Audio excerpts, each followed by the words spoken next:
This is my iPad mini. And on the back here, with the red battery on, is the Accsoon SeeMo 4K.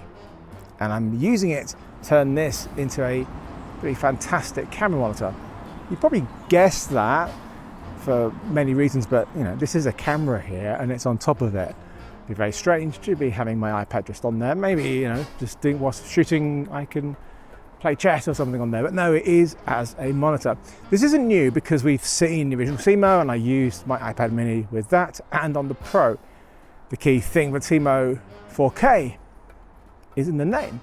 4K signal can go into it up to 30p and it can record 4K proxies and also gives you a more detailed image for you to check your focus, and you can also go live in 4K from it. If you've seen my videos on the original SeeMo and partly the SeeMo Pro, then you might get a sense of deja vu, as I am in the same location, the same jacket, just without a beard, but also because the majority of the functionality of the SeeMo 4K is the same. The SeeMo Pro is more different as it's mainly for mounting on larger camera rigs. It has SDI in and out, and is mostly made out of aluminium, so it's very reminiscent of their Cine video transmission products. Price-wise, the Pro is most expensive at $319, the original SeeMo $149, and the 4K version is just $30 more. Is it worth spending the extra $30? Without question, yes. The physical design is very similar, although the 4K version only comes in black. It's a bit heavier, up from 75 grams to 115.7 grams, not including the weight of your battery. And now there's a handy light indicating that a video signal is being received. There's an SD card slot here. Now this is not for recording your clips onto, this is a reader, so it's for transferring stuff that you've shot on the camera to your phone or iPad quickly, way quicker than over Wi-Fi. The main difference are the internals. The ability to take an HDMI 4K signal up to 30p is much better. No more fiddling with the HDMI output settings of your camera to drop to 1080p so the SeeMo can see it. If you are set to say 4K 60p, it will display it as 4K 30p. Well, it isn't showing 4K as no iPhone or iPad at the moment have 4K screens, but it's a 4K input, so when you pinch to zoom, you get much more detail.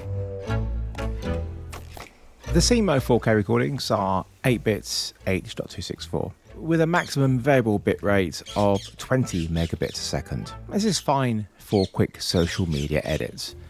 If you are shooting in log, you can thankfully now burn in your 3D LUT, which makes much more sense. Whilst you can use these recordings for a proxy editing workflow, because the file names won't match, your in-camera proxy recordings would be a more practical workflow.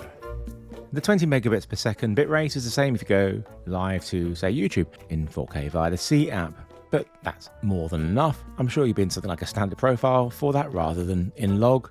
You can also upload to an FTP server, and now you can, whilst recording, upload to frame.io. This could be really useful for quick turnaround edits, sending each clip to a remote editor or sending them to a client. But one of the biggest improvements, if you are still on Lightning, which I'm not anymore, is it can charge your phone, which the original one didn't do, which I did find a problem.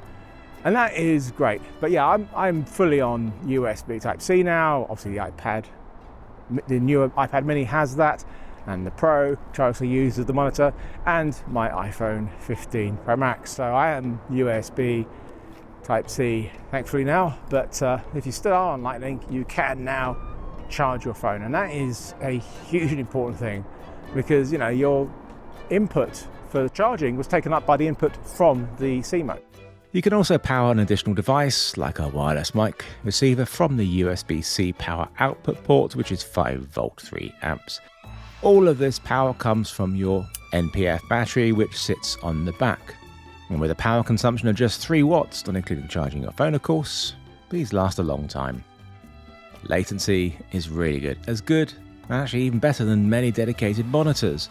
I raved about the C app in previous videos, and it's still amazing. It's gotten better with the new features that I mentioned, and here's a rundown of what it can do, which for me makes it one of the best monitors that I've used.